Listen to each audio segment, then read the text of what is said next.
ನನ್ನ ಆಸೆ ಏನು ಗೊತ್ತಾ, ಊರತ್ರ ಸಮುದ್ರ ಇದೆಯಲ್ಲ, ಆ ಸಮುದ್ರ ತೀರದಲ್ಲಿ ನಿನ್ನ ಜೊತೆ ಸುಸ್ತಾಗೋ ತನಕ ನಡಿಬೇಕು.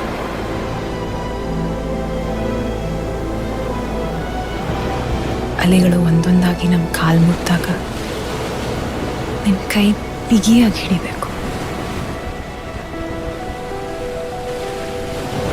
ಅಲೆಗಳ ಸತ್ಮನು ಕೇಳ್ತಾ ಇದ್ರೆ ಜೋರಾಗಿ ಹಾಡಬೇಕು ಅನ್ಸುತ್ತೆ. ನಿಂಗೆ ಯಾವತ್ತೂ ಹೇಳಿಲ್ಲ, ನಿನ್ನ ಜೊತೆ ಇದ್ದಾಗಲೂ ಹಾಗೆ ಅನ್ಸುತ್ತೆ.